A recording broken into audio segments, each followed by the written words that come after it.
அறவாசிய சரி பார்த்து முடிக்கணும். சரிதானே? ரைட். இப்ப நாங்க இது முடிஞ்சு இந்த பண்பட்ட மனசாட்சியை ஏற்படுத்த அந்த பாயிண்ட்ஸ் இதோட நாங்க முடிஞ்சு நாங்க இப்ப அடுத்த ஸ்டெப்புக்கு போறோம். சரியா? ரைட். இங்க பாருங்க. இதை கொஞ்சம் பாருங்க. 5வது, அந்நிய சட்டங்களிடம் சென்று தீர்வு கேட்கும் இழி நிலையிலிருந்து எம்மை பாதுகாக்குது. சரியா?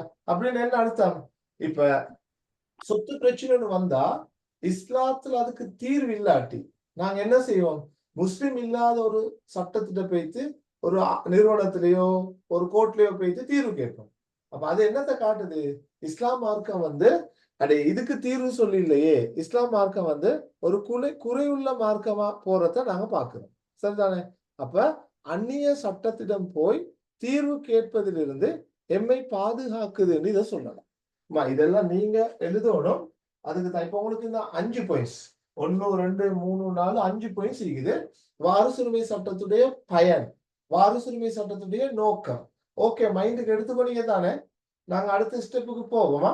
சும்மா நோபலா பார்த்தா சொத்துக்கள் நீதமாக பிரிப்பட உதவுகிறது. ஓகே தானே? 2வது, சீரான குடும்ப உறவை பேண உதவுகிறது. 3வது, பலவான்களது கை மேலோங்காமல் இருக்க உதவுகிறது. பண்பட்ட மனசாட்சியை உருவாக்க உதவுகிறது. அந்நிய சட்டங்களிடம் சென்று தீர்வு கேட்கும் இழி நிலையிலிருந்து பாதுகாப்பு. சரியாமா? இந்த 5 விஷயம் 1 2 3 4 5 5 ஓகே தானம்மா? சரியா? கொஞ்சம் ஆன்சர் பண்ணுங்க. Okay sir. Okay. Okay sir. ரைட்டுமா. நல்லா. அடுத்தது நாங்க போவோம். அடுத்த தலைப்புக்கு போறோம். சொத்தோடு தொடர்பான கடமைகள். இதுகள் பெருசா அலட்ட தேவையில்ல, லேசான விஷயம். சரியா? சொத்தோடு தொடர்பான கடமைகளுக்கு வரும். ரைட். ஒரு ஆள் மௌத்தா போன பிறகு அவர் விட்டு செல்கின்ற சொத்தோடு தொடர்பான கடமைகள் இல்லையா? ஒன்று ஜனாதாவுக்குரிய கடமைகளை நிறைவேற்றும். சரி, போன மியூட்ல போடுங்கம்மா, உள்ளுக்கு சத்தம் எல்லாம் கேக்குது.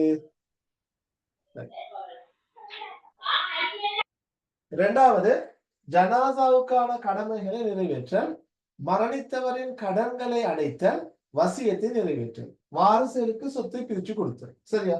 இதை பார்த்துக்கணும். இதுல கொஞ்சம் கவனிச்சுக்கணும். 4 விஷயம் தான் இருக்குது. அவட காசுல செய்ய வேண்டியது முதலாவது ஜனாசாவுக்கான செலவு. சரியா? அவர் அடக்கம் செய்யற செலவெல்லாம் இருக்குது. பிள்ளைகள் அந்த காசால செலவழிக்கலாம். 2வது, மரணித்தவட கடன்களை கொடுக்கணும். உங்களுக்கு தெரியும், நபி அவங்க கடனாளியாக மரணிச்சு ஒருவருடைய ஜனாசாவை தொழுவிக்க போகாம பின்னுக்கு வந்தாங்க. நீங்களே தொழுவிச்சு கொள்ளுங்கள். பிறகு உமர் அலி அவங்க அதை பொருட்படுத்த போது அவங்க தொழுவிச்சாங்க. அவை கட்டாயம் கடன் அடைக்கிறது. அதுக்கு பிறகு வசியத்தை நிறைவேற்ற. நாங்க வசியத்தில் ஒரு பாடம் பார்ப்போம். வசியத்துன்னு சொல்றது மரணித்தவர்த சல்லியாலையா கொடுக்கணும் கடனை. ஓ, மரணித்தவர்கள் விட்டு செல்கின்ற சொத்து தானம்மா. மரணிச்ச ஆக்களோட சொத்துல தான் கொடுக்கணும். இப்ப எங்கட ஆக்கள் சொல்லுவாங்க, அப்படி அவங்களோட புள்ளகள் இருக்கிறாங்க, புள்ளகள்கிட்ட வாங்கிக்கோங்க. எப்படித்தான் இருந்தாலும் அவங்களோட சொத்து புள்ளலுக்கு போகும் தானே. போறதுக்கு முன்னால புள்ளகளுக்கு பிரிச்சு கொடுக்க முன்னால இதை செய்யணும். சரியா? சரியா? புள்ளகளுக்கு பிரிச்சு கொடுக்கறதுக்கு முன்னால கட்டாயம் சொத்தோடு தொடர்பான கடமைகள் ஒன்றுதான் கடன் அடைத்து. அடுத்தது வசியத்தை நிறைவேற்றல். வசியத்துன்னு உங்களுக்கு தெரியும், தனக்கிட்ட உள்ள சொத்துல 3 பகுதிய வெளியில உள்ள ஆக்களுக்கு கொடுக்கறதுக்கான ஒரு ஏற்பாடு. வாரிசு இல்லாத வெளியில ஆக்களுக்கு கொடுக்கிறது. உதாரணமா வளர்ப்பு மகனுக்கு கொடுக்கலும், அல்லது ஏதாவது பள்ளிக்கோ பாடசாலைக்கோ கொடுக்கிறது. அதை அவர் வசியத்தை செஞ்சுட்டு பேத்திப்பாரு. அதுக்கு கொடுக்கணும். அதுக்கு பிறகு எஞ்சிற சொத்தை தாமா வாரிசுகளுக்கு பிரிச்சு கொடுக்கணும். இந்த 3 கடமையை செஞ்சுட்டு தான். சரியாமா? இந்த 3 விஷயங்களை செஞ்சுடுதான். ஒண்ணு, ஜனாசாவுக்குரிய கடமைகளை செய்யறது. 2வது, மரணித்தோட கடன்களை கட்டாயம் அடைக்கணும். கடனை 2ஆ பிரிப்பாங்க. ஒன்று அல்லாவுக்கு பட்ட கடன். உதாரணமாக ஜகாத். அவரு ஜகாத் கொடுக்கறதுக்கு இருப்பாரு, கொடுக்காம இருந்திக்கும். அப்ப ஜகாத்தை கொடுக்கணும். அதே போல மனிதர்களுக்கு கொடுக்க வேண்டிய கடன் இருந்தா அதை கொடுக்கணும். கடன் 2, அல்லாவோடு சம்பந்தப்பட்ட கடன், மனிதனோடு சம்பந்தப்பட்ட கடன். அடுத்தது வசியத்தை நிறைவேற்றணும். அவர் வசிய செஞ்சிருந்தா வசியத்தை நிறைவேற்றணும்.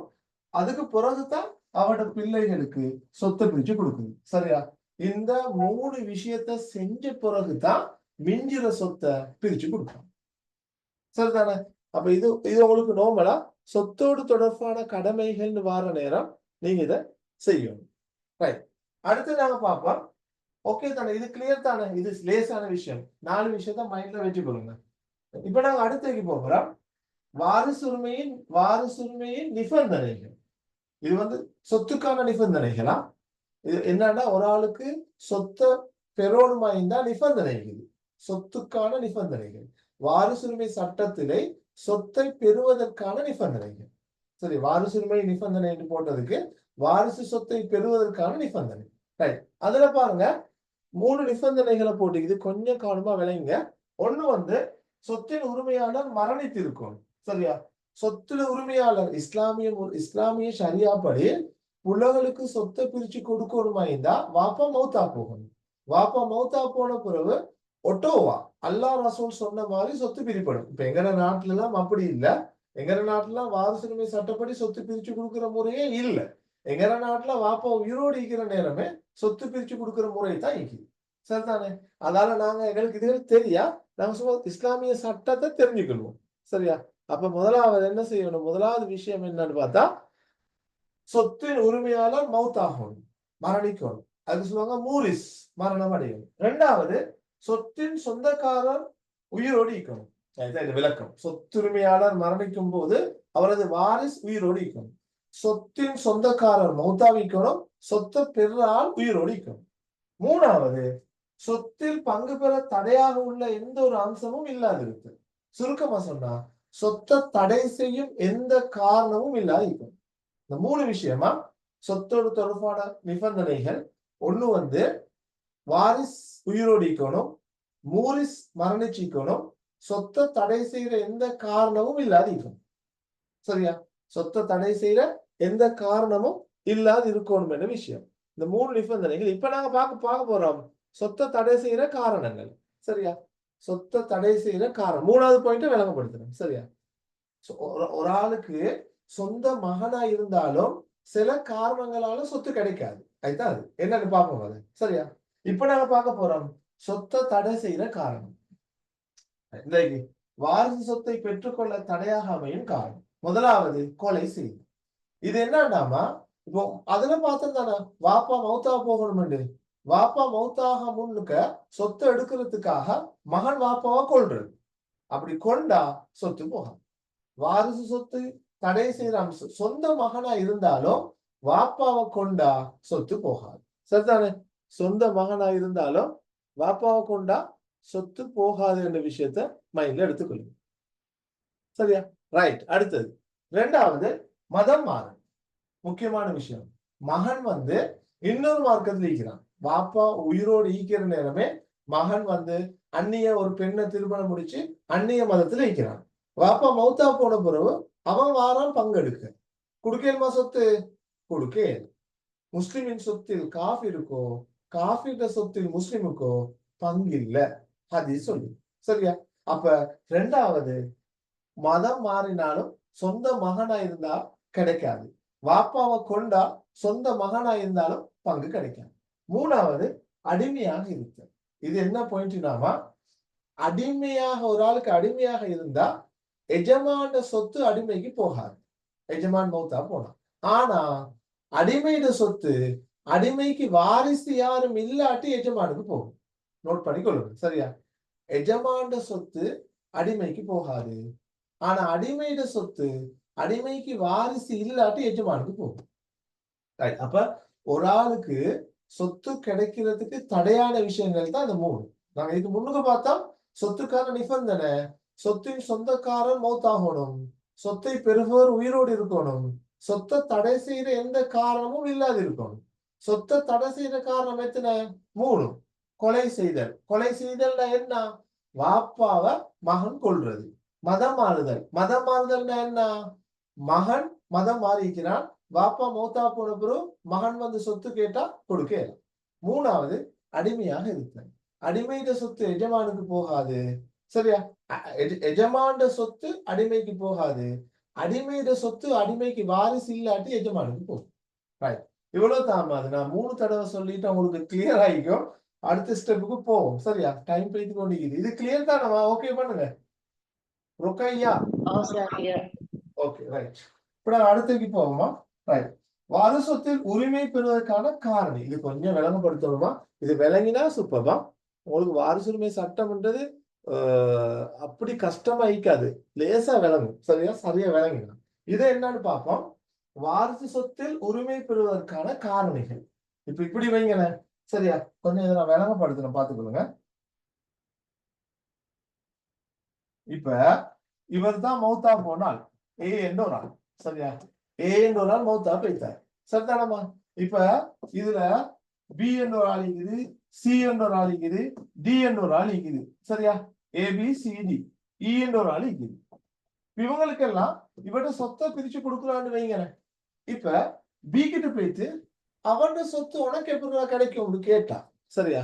அவருடைய சொத்து உனக்கு எப்படி கிடைக்கும்னு கேட்டா இவர் சொல்றாரு அது என் வாப்பா, அது என் வாப்பாவால எனக்கு கிடைக்கும்.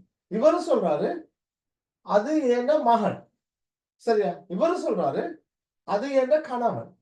இந்த புள்ள சொல்லுது அது என் சகோதரன். விளங்குதா? சும்மா ஒருத்தருக்கு சொத்து பிரிச்சு கொடுக்க இயலாதேம்மா. சரியா? ஏதாவது ஒரு ரீசன் ஒண்ணுமே. என்ன மாப்புள்ள, என்ன சகோதரன், என்ன காக்கா, என்ன நானா, என்ன தம்பி, என்ன அப்பா, என்ன வாப்பா, என்ன உம்மா அப்படி சொல்லணுமே. ஒரு ஆள் மௌத்தா போன ஒரு ஆளுக்கு சொத்து பிரிச்சு கொடுக்க போகல ஏதாவது ஒரு காரணத்துக்காக வேண்டி அதைத்தான் இங்க பார்க்க போறோம். என்ன காரணத்துக்காக இவருக்கு அந்த பங்கு போகும். சும்மா ரோட்ல போற ஒருத்தருக்கு எங்கட சொத்தை கொடுக்க மாட்டானே. அப்ப இதைத்தான் சொல்றது சொத்தை பெறுவதற்கான நியாயம் அல்லது சொத்தை பெறுவதற்கான காரணம் சொல்றது. ஓகே தான், நம்ம இப்ப நான் வேலைப்படுத்துறேன். இங்க பாருங்க, இனபந்த தொடர். ஒயிட் போர்ட் எடுக்க வாடா, யாரும் இந்த போர்ட் எடுத்து இருக்க போறீங்க, அதை ஆஃப் பண்ணுங்க. என்ன சொன்னாலும் விளங்குது இல்லையா இந்த பிள்ளைகளுக்கு. சரியா? போர்டு எடுத்துக்கொண்டும் இதாக்குறதும் மெசேஜ் போட்டுக்கொண்டும் முக்கியமான ஒரு பாடம் இது. சரியா? இதுல வந்து கொண்டு அதெல்லாம் செஞ்சு பண்ணிக்காம பாடத்தை அவதானிங்க. ரைட்.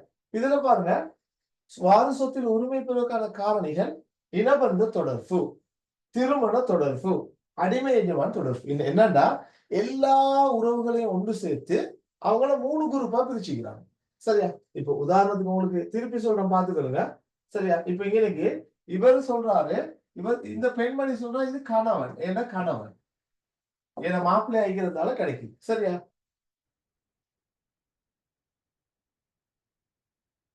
ஓகே சரி. அடுத்தது இவர் 2வது. சரியா? இவர் வந்து கணவன் சொல்றாரு ஏன்னா மாப்பிள்ளை, இவர் சொல்றாரு ஏன்னா சகோதரன். சரியா? இவர் சொல்றாரு ஏன்னா வாப்பா. சும்மா சொல்றேன். அப்ப கணவன் தானே. அப்ப அதனால கணவன் மனைவி தொடர்பு கொண்டு ஒண்ணு பிரிச்சாங்க. சரியா? 2வது சகோதரன் தானே, இரத்த உறவு. சரியா? சகோதரன் என்று சொல்றது இரத்த உறவு. அது மாதிரி வாப்பான்னு சொன்னாங்களே, வாப்பாவை வந்து இரத்த உறவு, சகோதரன் வந்து இனபந்த தொடர்பு. சரியா? அப்படி இனபந்த தொடர்பு, திருமண தொடர்பு, அடிமை எஜமான் தொடர்புன்னு 3ஆ பிரிக்கிறாங்க. இப்ப பாருங்க, நான் மறுக்க விளங்கப்படுத்துறேன். இந்த பாருங்க, இனபந்த தொடர்பு. சரியா? இனபந்த தொடர்புனா இரத்த உறவு, திருமண தொடர்பு 2வது, அடிமை எஜமான் தொடர்பு 3வது. இப்ப கொஞ்சம் பார்த்துக்கொள்ளுங்க. சரி, இனபந்த தொடர்புல கூட கைட்ல உசூல், ஃபுரு, ஹவாஷின்னு மட்டும்தான் இருக்குது. சரியா? அதை கொஞ்சம் விளங்கப்படுத்த போறேன், பார்த்துக்கோங்க. இனபந்த தொடர்பு உசூல், ஃபுரு, ஹவாஷின்னு மட்டும் மிகுதி விளங்கப்படுத்த போறேன், பார்த்துக்கோங்க. ரைட். இதை பாருங்கம்மா. ஒரு ஆள் ஈக்கிறான்னு வைங்களேன், இது ஒரு ஆள். சரியா? இவர் தான் மௌத்தா போனா. சரியா? இவர்லாம் வாப்பா, வாப்பட வாப்பா, உம்மா, உம்மோட உம்மா இப்படி மேல் நோக்கி போகுதானே. இதெல்லாம் இனபந்த தொடர்பு தானே. சரியா? அப்ப இதைத்தான் சொல்லுவாங்க உசூல்னு சொல்லுவாங்க. ஒரு ஆள்ட மேல் நோக்கி போற ஆக்கள். உதாரணமா இவரு வந்து மௌத்தா விப்பாரு, சில நேரம் அவரோட வாப்பா உயிரோடு இருப்பாரு. அப்ப அப்படி மேல மேல போராக்கள் பங்கு பெற ஆக்களை சொல்லுவாங்க உசூல். இதெல்லாம் இனபந்த தொடர்புக்குள்ள வருமா? கீழே இவர மகன், மகண்ட மகன், மகண்ட மகண்ட மகன் அல்லது மகள், அவருக்கு கீழே வந்த ஆக்கள் இவங்களும் சொல்லுவாங்க ஃபுருன்னு சொல்லுவாங்க. ஃபுரு. உசூல்டா வாப்பா வாப்பட வாப்பா வாப்பட வாப்பட வாப்பா, ஃபுருண்டா மகன் மகண்ட மகன் மகண்ட மகண்ட மகன் கீழ் நோக்கி போகும். சரியா? ரைட். இது 2. ஹவாஷி என்று சொல்றது இவரோட சகோதரன், சகோதரி. இந்த பக்கம் சகோதரன், சகோதரி. சரியா? இவரோட சகோதரன், சகோதரி. சரியா? இதைத்தான் சொல்றது ஹவாஷி. இந்த மூணையை தான் சேர்த்து சொல்லுவாங்க இரத்த உறவு அல்லது இனபந்த தொடர்பு. ஒன்று அவட வாப்பா வாப்பட வாப்பட வாப்பா அப்படி வரும், அவட மகன் மகண்ட மகண்ட மகன் வரும், அல்லது மகளும் வரும், சகோதரி சகோதரன். மேலே உள்ளதை சொல்லுவாங்க உசூல், கீழே உள்ளதை சொல்லுவாங்க ஃபுரு. இவங்க ரெண்டு பேரையும் சொல்லுவாங்க ஹவாஷி. அவங்களோட நானாமார் காக்காமார் சகோதர சகோதரி. இது எல்லாத்தையும் சேர்த்து ஒரு தலைப்புல போடுவாங்க இரத்த உறவு. ஒரு ஆளுக்கு சொத்து கிடைக்கிறதுக்கான காரணம் என்ன? என்ன இரத்த உறவா அவர் ஈக்கிறாரு, என்னுடைய சகோதரனா ஈக்கிறாரு, என்னுடைய தந்தையா ஈக்கிறாரு, என்னுடைய மகனா ஈக்கிறாரு. விளங்கித்தானமா இது இரத்த உறவு? ஓகேன்னா ஓகேன்னு சொல்லுங்கம்மா. Okay sir. ஓகே, அல்ஹம்துலில்லாஹ். இப்ப நாங்க அடுத்ததுக்கு போறோம். சரியா? ரைட். உசூல் ஃபுரு ஹவாஷி. ஓகே, மூணு பேரும் சொல்லிட்டேன் தானே. திருமண உறவுண்டா ஹஸ்பண்ட் வைஃப் மட்டும். சரியா? திருமண ஒரு கல்யாணத்தால பங்கெடுக்கிறார். சரியா? இது வைங்களேன், இப்ப இவர் இந்த பி என்ற பெண்ணை கல்யாணம் முடிக்கிறதால ஹஸ்பண்ட் வைஃபா மாறும். ஏ மௌத்தா போனா, சரியா, ஏ என்ற கணவன் மௌத்தா போனா அவன் சொத்துதான் மனைவிக்கு பங்கிக்குது.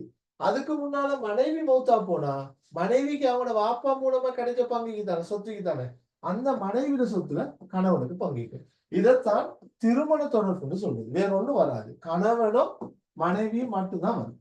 உங்களுக்கு கேட்டு வரலாம், ஃபுரூவில் அடங்குகின்ற ஒருவரை தருக. சும்மா நான் கேட்டு பாக்குறேனே. சரியா? இப்படி சொல்லுங்க. உசூலுக்கு ஒரு உதாரணம் சொல்லுங்க. உசூலுக்கு ஒரு ஆள். உசூலுக்கு ஃபுரூவுக்கு மகன் மகன் மகன் மகள் எல்லாம் வரும். ஹவாஷிக்கு சகோதரன் சகோதரி. திருமண தொடர்புல யாரு வரும்? கணவன் மனைவி. அவ்வளவுதான். சரியா? இப்ப நாங்க அடிமை எஜமான் தொடர்பு. இப்ப அடிமை இந்த ஹாய் ஹலோ எல்லாம் மெசேஜ் எல்லாம் போடவானா. சரியா? இங்க பாடத்துக்கு வாங்க.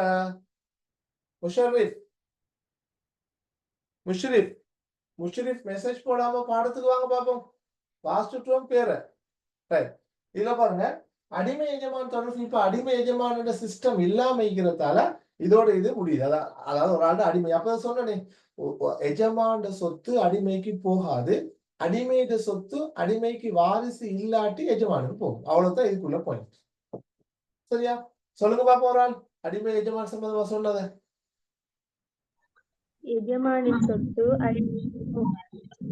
அடிமையின் சொத்து வாரிசு இல்லாவிடின் எஜமானிக்கு போகும். ஓகே, ஜஸாக்கல்லாஹ். சரியா? நல்லா நல்லா இன்ட்ரெஸ்ட் ஆகிக்கிறீங்க. மாஷா அல்லாஹ், எனக்கு லேஸ் ஆகிக்குது. ஓகே, அடுத்தது வாரிசுகளின் வகைகள். இதுதாமா முக்கியம். இதை நீங்க விளங்கினா மாஷா அல்லாஹ் வாரிசுரிமை சட்டத்துடைய முக்காவாசி பகுதி அவங்களுக்கு விளங்கின மாதிரி. சரியா? அஸ்ஹாபுல் ஃபுரூல், அல் அசபா, அர்ஹாம். அப்பத பார்த்தது என்ன? உசூல் ஃபுரு ஹவாஷி. அது சொத்தை பெறதுக்கான காரணம் அல்லது நியாயம். சொத்தை பெறதுக்கான காரணம் அல்லது நியாயம் தான் நாங்க அப்பத பார்த்தது. சரியா? இப்ப நாங்க பார்க்க போறது இன்னொரு விஷயம். சரியா? இப்ப நாங்க பார்க்க போறது கட்டாயம் வாரிசுரிமை சட்டத்துல பங்கு பெறுற பங்குதாரர்கள். அஸ்ஹாபுல் ஃபுரூல், அல் அசபா, அர்ஹாம். பாப்போமா? முதலாவது அஸ்ஹாபுல் ஃபுரூல். சரியா? அஸ்ஹாபுல் ஃபுரூல் என்று சொல்றது நல்லா ஞாபகம் வச்சுக்கொள்ளுங்க. ஃபருல் என்ற சொல்ல இது வந்துச்சு. ஃபருல் என்ன அர்த்தம்? கட்டாயம். சரியா? அப்ப குர்ஆனிலும் ஹதீஸிலும் கட்டாயமாக சொத்துகள் கொடுக்கப்படணும் என்று கூறப்பட்ட நபர். அவ்வளவுதான். யாருக்கெல்லாம் கட்டாயம் சொத்துக்களை கொடுக்கணும் என்று குர்ஆன்ல பங்கோட சொல்லிக்குதோ அவங்க தான். இவங்கதான் ஃபெஸ்குரு, அஸ்ஹாபுல் ஃபுரூல். உதாரணமா மகள், தாய், தந்தை, சகோதரன், கணவன். இதுல மகன் மட்டும் வராது. மகனை நாங்க அசபால தான் பார்ப்போம். எல்லா பங்கும் கிடைக்கிற ஆளா வருது. அதே ஞாபகம் வச்சுக்கணும். சரியா? மத்த அவ்வளவு பேர் நீங்க நினைக்கிற குடும்பத்திற்கு மத்த அவ்வளவு பேரையும் சொல்லிடும். சகோதரன், சகோதரி, தந்தை, தாய், பேரன், பேத்தி, சரியா, கணவன், மனைவி, ஒரு குடும்பத்தில் எல்லா நபர்களையும் அஸ்ஹாபுல் ஃபுரூலுக்குள்ள சொல்லலாம். சுருக்கமா சொன்னா, ஒரு ஆள் மரணிச்ச கட்டாயமாக சொத்து கொடுக்கணும் என்று குர்ஆன்ல ஹதீஸ்ல சொல்லப்பட்ட கூட்டம் தான் இது. ஓகே, குர்ஆன்ல ஹதீஸ்ல கட்டாயமாக சொத்துக்கள் கொடுக்கணும் சொல்லப்பட்ட கூட்டம் தான் அஸ்ஹாபுல் ஃபுரூல். இதுல பிரச்சனை இல்ல. உதாரணம் 2-3 சொல்றேன். அடுத்து இப்போ இது கிளியரா? ஓ சார். ஃபாதர் எப்படி இதுல வாப்பா எப்படி வரும்னு கேக்குறாங்க. மௌத்தா போனவருட வாப்பாண்டா இப்படித்தானம்மா. மௌத்தா போனவரு மகனுக்கு வாப்பா மகன் மூத்தாவிங்க. ஆக்சிடென்ட்ல மகன் மூத்தாவிக்கிறாங்க. மகன் சம்பாதிச்சு சுத்தி அதுக்குள்ள வாப்பாக்கு போகும் தானே. கேக்குறாரு எப்படி இதுல வாப்பா வரும் சரியா? ஓகே, அப்படி வாப்பா இப்ப கிளியர் தானே? அஸ்ஹாபுல் ஃபுரூல் முடிஞ்சு. அடுத்தது போவோம். அடுத்தது பாருங்க, அசபா. அஸ்ஹாபுல் ஃபுரூலுக்கு போறோம். அசபா. அசபாவை கொஞ்சம் பார்த்து கொடுங்க. எல்லாரும் மீட் பண்ணுங்க. இல்லாட்டி நான் மீட் பண்ணி விட அவ்வளவு பேரு பிரச்சனை. சார் அசபாண்டா கோத்துறேன். சரியா? ரைட். அது வாரிசுரிமை சட்டத்துல வாரையாது. சரியா? அது வாரிசுரிமை இல்ல, ஜாகிலியா காலத்துல வருமே. ரைட். இங்கனைக்கு அசபான்றது அஸ்ஹாபுல் ஃபுரூல்ல உள்ள ஆட்களுக்கு சொத்தை கொடுத்துட்டு எஞ்சிய சொத்தை பெறும் கூட்டம் தான் நீங்க அசபான்னு சொல்லுங்க. சரியா? சரியா? அசபான்னு சொல்றது அஸ்ஹாபுல் ஃபுரூலில் உள்ளவர்களுக்கு சொத்தை பிரிச்சு கொடுத்துட்டு எஞ்சிய சொத்தை பெறும் கூட்டம் தான் அசபாக்கள். இப்ப நாங்க பார்த்தோமே ஃபெஸ்டுக்கு கட்டாயமாக சொத்து பிரிச்சு கொடுக்கணும்னு சொன்ன கூட்டம் பார்த்தோமே, அவங்களுக்கு கொடுத்துட்டு எஞ்சிய சொத்தை பெறும் கூட்டம். இவங்களை நாங்க நேரடி அசபா, பிறர் மூலம் அசபா, பிறருடன் சேர்ந்த அசபான்னு சொல்லுவோம். ரைட். இப்ப நான் இதை விளங்கப்படுத்த போகிறேன், பார்த்து கொடுங்க. இதுதான் ஆக முக்கியம். சரியா? ரைட். இப்ப வருவோம் பாருங்க. பிறர் மூலம் அசபாக்க மறைமுக அசபான்னு சொல்லு. நான் மறைமுக அசபாக்க. இப்ப நான் ஒவ்வொன்றா விளங்கப்படுத்திட்டு அதை பொறுக்கீங்க. இப்ப நாங்க பார்க்கறது அசபா தானே. அசபா. சரியா? அசபாக்கள் தான் அஸ்ஹாபுல் ஃபுரூலில் உள்ளவர்களுக்கு சொத்தை கொடுத்துட்டு எஞ்சிய சொத்தை பெறும் கூட்டம். சரியா? அதுல முதலாவது நேரடி அசபா. சரியா? நேரடி அசபா. ரெண்டாவது பிறர் மூலம் அசபா. மூணாவது பிறருடன் சேர்ந்து அசபா. ஃபர்ஸ்ட் இதை பார்ப்போம். நேரடி அசபாண்டா அஸ்ஹாபுல் ஃபுரூல்ல வார ஆண்கள் அனைவரும் இதுல வரும். சரியா? அஸ்ஹாபுல் ஃபுரூல்ல பார்த்தோமே, அதுல மகனும் வரும், மகளும் வரும். அதுல மகன் மட்டும் வராது, அதுல மகள் வரும், தந்தை வரும், தாய் வரும், சகோதரன் வரும், சகோதரி வரும், பேரன் வரும், எல்லாரையும் பார்த்தோமே. அதுக்குள்ள இருந்து புறக்கி எடுக்கிற ஆண்கள் மட்டும் இதுல வரும். அப்ப இதுல நீங்க கட்டாயம் மகனை போடுங்க. சரியா? மகன் என்றது அஸ்ஹாபுல் ஃபுரூல்ல வராது, மத்த அவ்வளவுமே அதுல வர ஆண்கள். மகன், அதே போல தந்தை, அதே போல சகோதரன், சரியா, பேரன், இப்படி வர ஆண்கள் எல்லாரும் இதுல வரும். அஸ்ஹாபுல் ஃபுரூல்ல வர ஆண்கள் அனைவரும் நேரடி அசபால வரும். அதுல கட்டாயம் மகனை சேர்த்துக்கணும். சரியா? இதுதான். அப்ப அசபாடா அஸ்ஹாபுல் ஃபுரூலில் உள்ளவர்களுக்கு கொடுத்துட்டு எஞ்சிய பங்கை பெறும் கூட்டு. சரிதானே? இப்ப உங்களுக்கு விளங்கும். உங்களுக்கு அதை லேசா விளங்கப்படுத்துறதுக்கு இவ்வளவு ஒரு பை வரைபடத்துல எடுப்போம். ஒரு ஆள்கிட்ட சொத்தை பிரிக்க போக்கல குர்ஆன் சொல்லிக்குது யார் யாருக்கு எந்த அளவுக்கு கொடுக்கணும். நான் இப்படி போட்டு உதாரணத்துக்கு சகோதரனுக்கு 8/1, சரியா, தாய்க்கு 6/1, தந்தைக்கு 4/1 உதாரணத்துக்கு. சரியா? இப்படி சொத்தை பிரிச்சு கொடுக்குமாறு சொன்ன பிறகு இந்த சொத்துக்கள் எல்லாம் கொடுத்த பிறகு ஒரு பங்கு மீயும். அந்த மீற பங்கு எடுக்கிறார்கள் தான் அசபாக்கள் சொல்லுங்க. சரியா? அஸ்ஹாபுல் ஃபுரூல்ல அல்லாஹ் ரசூல் சொன்ன மாதிரி பங்கை கொடுத்துட்டு எஞ்சிய பங்கை பெறும் கூட்டம் தான் அசபான்னு சொல்லுவாங்க. ரைட்? அதுலயும் மகன், தந்தை, இப்ப உங்களுக்கு வரும், அவங்களுக்கு ஏற்கனவே கொடுத்தாச்சு தானே, என்னத்துக்கு திருப்பி கொடுக்குறாங்க? இப்படித்தானமா எல்லாருக்கும் கொடுத்துட்டு சொத்து மிஞ்சா திருப்பி அந்த குடும்பத்துக்குள்ள அந்த குடும்பத்துல ஆக்களுக்கு தான் மறுக்க பிரிப்பாங்க. சொத்து வெளியில போகாது. சரியா? திருப்பி அந்த குடும்பத்தில் இருக்கிற ஆக்களுக்கு தான் மறுக்க பிரிக்கிறத நாங்க பாக்குறோம். சரியா? அதனாலதான் இங்க நாங்க அப்படி நாங்க விளங்குறோம். இதுல அதுலயே வரும்.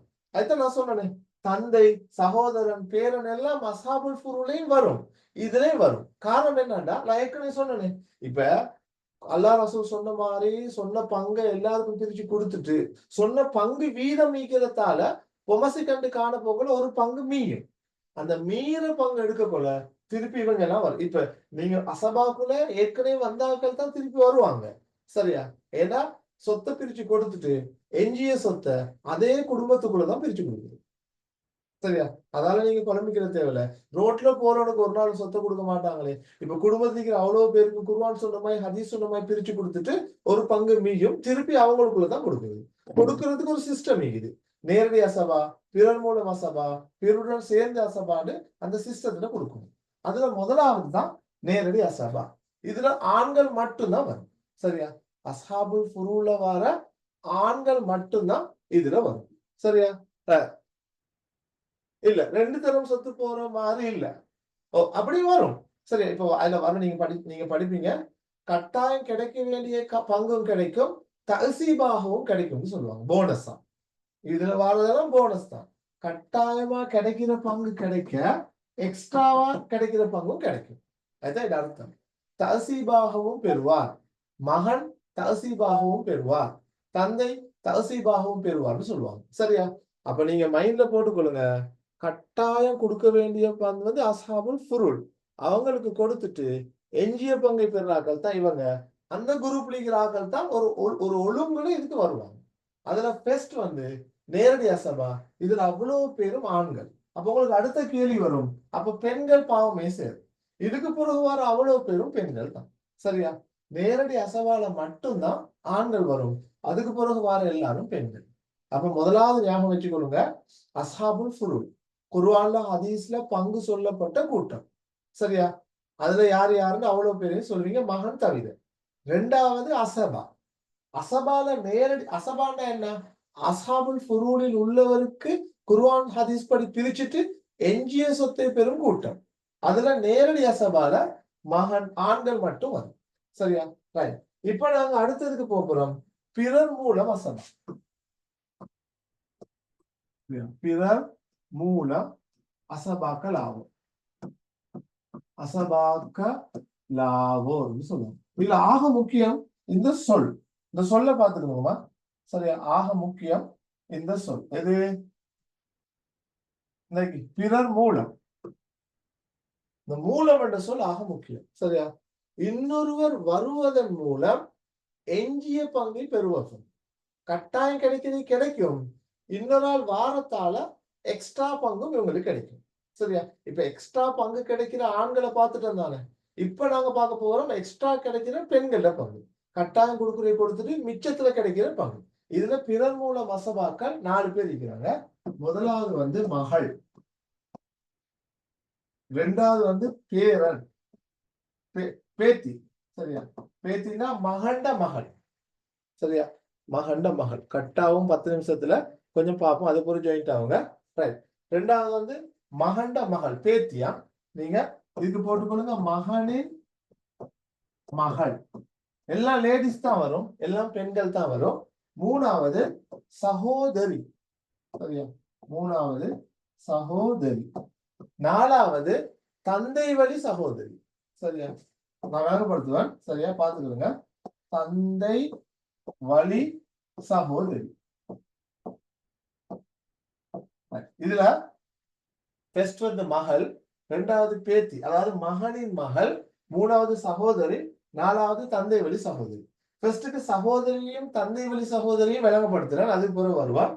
சரியா? நிறைய பேருக்கு அதுல குழப்பம் இருக்குது. இப்ப வைங்க. சரியா? இது ஏ, இதுதான் ஏ என்ற ஒரு ஆள். சரியா? ரைட். இதுல ஜாயிண்ட் ஆகுறதுக்கு தான் நிறைய பேர் வெயிட்டிங் ரூம்ல இருக்கிறாங்க. ஒரு நிமிஷம்.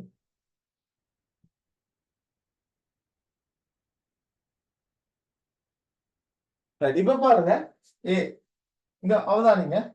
நான் இப்ப அடுத்தது போட போறேன் பி. சரியா? இது பி. சரியா? ஏ என்ற ஆள் பி என்ற ஒரு பெண்ணை திருமணம் முடிச்சு. சரியா? அதே ஆள், சரியா, இங்க அவதானிங்க, அதே ஆள், சரியா, இன்னொரு பெண்ணை சி என்ற பெண்ணையும் திருமணம் முடிச்சு. சரியா? இப்ப இவருக்கு 2 வைஃப். இந்த பெண்ணை முடிச்சு, இந்த பெண்ணை முடிச்சு. இப்ப நான் சொல்றேன், சரியா, இவங்க 2 பேருக்கும் பிறந்த பிள்ளைகள் 2 பேர் இருக்கு. நல்லா பாத்துக்கணுங்க. சரியா? இவங்க 2 பேருக்கும் பிறந்த பிள்ளைகள். இந்த இது எக்ஸ் ஒய். இவங்க 2 பேருக்கும் பிறந்த பிள்ளைகள் தான் இந்த எக்ஸ் ஒய். சரியா? இவங்க 2 பேருக்கும் பிறந்த பிள்ளைகள். சரியா? இவங்க 2 பேருக்கும் பிறந்த பிள்ளைகளாக எங்களுக்கு சரியா 2 பேரை போடுவோம் சிடி. ஓகே, அப்ப அப்ப இதுல கவனமா விளங்கிக்கோங்க. இவங்கள சொல்லுவாங்க இருவழி சகோதர சகோதரிகள். வாப்பா வழியூடாகவும் உம்மா வழியூடாகவும் பிறந்த சகோதர சகோதரிகள். சரியா, இவங்க 2 பேரையும் இருவழி சகோதரி. ஆனா இந்த ஆளும், அதாவது இந்த இதுல இருக்கிற டியும் இதுல இருக்கிற எக்ஸும் இவரு தானே, இவங்களும் சகோதரர்கள் தானே. இதுக்கு சொல்லுவாங்க ஒரு வழி சகோதரி அல்லது தந்தை வழி சகோதரி. இவட வாப்பா மூலமா தான் இவ சகோதரி ஆகலாம். சரியா, இப்ப இவங்க 2 பேரும் இவங்க 2 பேருக்கும் இருவழி சகோதரி. சரியா, அப்ப விளங்குது அவங்களுக்கு. வேற உம்மா ஒரு வாப்பா, சரிதானே. அப்ப இவர தந்தையினூடாக இந்த ஆள் சகோதரியா மாறும். இதைத்தான் சொல்லுவாங்க தந்தை வழி சகோதரி அல்லது ஒரு வழி சகோதரி. சரியா, தாய் வழி சகோதரிக்கு அது அப்படி வராது. இது கிளியர் தான் நம்ம உங்களுக்கு. சரியா, தந்தை வழி சகோதரி என்றது கிளியர் தானே. ஓ சார். ரைட், ஓகே தானே. அப்போ ஒரு வாப்பாக்கு 2 வைஃப்மா. இந்த வைஃப் இவங்க 2 பேருக்கு பிறந்த புள்ள இவங்களை சொல்லுவாங்க இருவழி சகோதரி. இவங்களையும் சொல்லுவாங்க இருவழி சகோதரிகள். ஆனா இவரும் ஒரு வழி சகோதரி, தந்தை வழி சகோதரி. ஓகே, இப்ப அது சரி. இப்ப பாப்போமா. இப்ப அதுலதான் சரியா. ரைட், இதுல பாருங்க. இந்த சரியா மகள். இப்ப அவதானிங்க, இன்னொரு ஆள் வந்தாதான் இவக்கு பங்கு கிடைக்கும். சரியா, இதுதான் முக்கியம். அப்ப மரணித்தவருடைய மகளுக்கு யார் வருவதன் மூலம்னா இவங்களோட எதிர்ப்பால போட்டா சரி. மகன், இப்ப நான் சொல்றது கேட்டுக்கொள்ளுங்க. மரணித்தவருடைய மகன் வருவதன் மூலம் மரணித்தவருடைய மகளுக்கு எஞ்சியது கிடைக்கும். அப்ப இந்த மகனுக்கு என்ன, இவருக்கு நேரடி அசபால கிடைச்சிருமே. விளங்குதா, நேரடி அசபால கிடைச்சிடும். அப்ப இதைத்தான் நீங்க சொல்லணும். இங்க இருக்கிற ஆக்களை எதிர்ப்பால சொல்லணும். மரணித்தவருடைய மகன் வருவதன் மூலம் மரணித்தவருடைய மகளுக்கு அசபாவாக பங்கு கிடைக்கும். மரணித்தவருடைய பேரன் வருவதன் மூலம் மரணித்தவருடைய பேத்திக்கு அசபாக கிடைக்கும். அதாவது மகனின் மகன் வருவதன் மூலம், எல்லாம் ஆண்பால். மரணித்தவருடைய பேரன் வருவதன் மூலம் மரணித்தவருடைய பேத்திக்கு பங்கு கிடைக்கும், மிஞ்சியது கிடைக்கும். மரணித்தவருடைய சகோதரன் வருவதன் மூலம், இது சகோதரன், மரணித்தவருடைய சகோதரன் வருவதன் மூலம் மரணித்தவருடைய சகோதரிக்கு எஞ்சிய பங்கு கிடைக்கும். மரணித்தவருடைய தந்தை வழி சகோதரன் வருவதன் மூலம், தந்தை வழி சகோதரன் வருவதன் மூலம் தந்தை வழி சகோதரிக்கு எஞ்சியது கிடைக்கும்.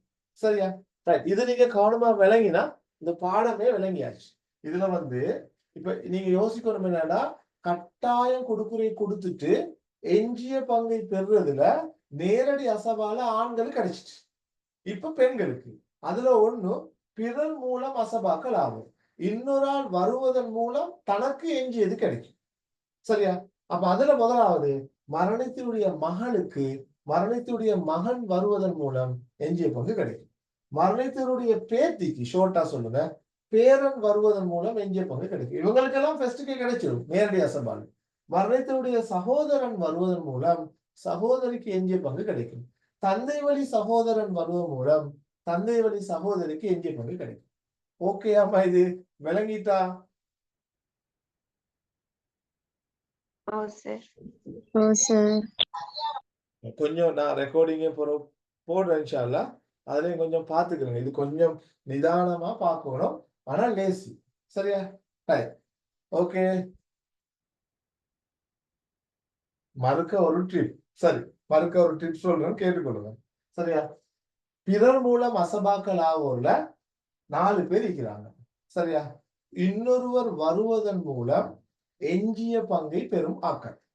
இதுல மரணித்தவருடைய மகளுக்கு மரணித்தவருடைய மகன் வருவதன் மூலம் இந்த சொல் வரும், எஞ்சிய பங்கு கிடைக்கும். மரணித்தவருடைய பேத்திக்கு மரணித்தவருடைய பேரன் வருவதன் மூலம் எஞ்சிய பங்கு கிடைக்கும். மரணித்தவருடைய சகோதரிக்கு சகோதரன் வருவதன் மூலம் எஞ்சிய பங்கு கிடைக்கும். மரணித்தவருடைய தந்தை வழி சகோதரிக்கு தந்தை வழி சகோதரன் வரும் மூலம் எஞ்சிய பங்கு கிடைக்கும். எதிர்ப்பால சொன்னா சரி. யாராவது ஒரு ஆள் சொல்லுங்க பாப்போம். இத ஒரு ஆளுக்கு சான்ஸ் ஒன்று தாங்க, சும்மா ட்ரையல் பண்ணி பாருங்க. எல்லாரும் பயப்படுறீங்க போல. சும்மா ஒரு ஆள் ட்ரை பண்ணுங்களேன், சொல்லி பாருங்களேம்மா. சொன்னா பெஸ்ட் தான். மரணித்தவருடைய மகன் வருவதன் மூலம் மரணித்தவருடைய மகளுக்கு பங்கு கிடைக்கும். உங்களுக்கு மரணித்தவருடைய எஞ்சிய பங்கு கிடைக்கும்னு சொல்லுங்க. எஞ்சிய பங்கு. மரணித்தவருடைய பேரன் வருவதன் மூலம் மரணித்தவருடைய பேத்திக்கு எஞ்சிய பங்கு கிடைக்கும். Very good. மரணித்தவருடைய சகோதரன் வருவதன் மூலம் மரணித்தவருடைய சகோதரிக்கு எஞ்சிய பங்கு கிடைக்கும். Very good. மரணித்தவருடைய தந்தை வழி சகோதரன் வருவதன் மூலம் அவருடைய தந்தை வழி சகோதரிக்கு எஞ்சிய பங்கு கிடைக்கும். ரைட், ஓகேம்மா, நல்லா அந்த பிள்ளைக்கு விளங்கிட்டு, மாஷா அல்லாஹ். சரியா? இதை விட ஒண்ணும் இல்லை. வாரிசுரிமை சட்டம்னா இதை நீங்க சொல்வீங்களா இருந்தா உங்களுக்கு வாரிசுரிமை சட்டம் ஃபுல் கிளியர். ரைட், இப்ப நாங்க அதுல இருக்கிற விஷயத்துக்கு கொஞ்சம் வருவோம். இந்த பாருங்க, அசபா பார்த்தோம். நேரடி அசபா, பிறர் மூலம் அசபா. அதை ஃபர்ஸ்ட்டுக்கு பார்த்துருவோம். நேரடி அசபா இதை படிச்சுட்டோம் நாங்க. அஸ்ஹாபுல் ஃபுரூலில் இடம்பெறும் ஆண்கள் அனைவரும் இதுல வரும். படிச்சுட்டோம் தானே? மகன், தந்தை, சகோதரன், பேரன், கணவன். ஓகே. ரெண்டாவது பிறர் மூலம் அசபா. இந்த போட்டிக்கிறேன். இதில் பங்கு பெறும் நபர்கள் 4. மகள், மகன் வருவதன் மூலம். ஷோர்ட்டா போட்டிக்குது. பேத்தி, பேரன் வருவதன் மூலம். தந்தை வழி சகோதரி, தந்தை வழி சகோதரன் வருவதன் மூலம். சரியா? ரைட். சகோதரி, சகோதரன் வருவதன் மூலம். தந்தை வழி சகோதரி, தந்தை வழி சகோதரன். ஓகே தானம்மா? இது கிளியர். இப்ப இதுக்கு மேல இதை விளங்கப்படுத்த வேண்டிய தேவை ஒன்று இல்லை. ரைட். இதுல பிறருடன் சேர்ந்து அசபாக்கள் ஆகும். அதை கொஞ்சம் உங்களுக்கு விளங்கப்படுத்துறது நல்லா அவதானிச்சு கொடுங்க. பிறருடன் சேர்ந்து இது வருவதன் மூலம், அந்த சொல்ல மறந்துடுவானா, வருவதன் மூலம், பிறருடன் சேர்ந்து. ரைட். இப்ப நாங்க பார்ப்போம். அடுத்தது பிறருடன் சேர்ந்து. பிறருடன் சேர்ந்து அசபாவாக பங்கு பெறுதல் சொல் வரும். சரியா? அசபாவாக. அசபாவாகனா எஞ்சிய பங்கு பெறுவது. மிஞ்சின பங்கு தானே. அப்ப இதுல என்னன்னா 2 பேர் எக்ஸாக வை சேர்ந்து பங்கு எடுக்குது. உனக்கு 50 எனக்கு 50 அந்த மாதிரி பிறருடன் சேர்ந்து. சரியா? ரைட். இதுல வரும் யாருமே இல்லை. சரியா? மரணித்தவருடைய சகோதரி. அதான் நீங்க ஆகணும். மரணித்தவருடைய சகோதரியை ஞாபகம் வச்சுக்கணும். சரியா? மரணித்தவருடைய சகோதரி யாரோட சேர்ந்துண்டா? சரியா? ஓகே. மகளுடன் சேர்ந்து. இவ்வளவுதான் இது. இதுல பங்கு பெறால் மௌத்தாயினால சகோதரி. சரியா? மரணித்தவருடைய சகோதரி மரணித்தவருடைய மகளுடன் சேர்ந்து பங்கெடுத்து. சரியா? ரைட். இதை கொஞ்சம் ஞாபகம் வச்சுக்கொள்ளுங்க. பங்கெடுக்கிறாள் சகோதரி. சரியா?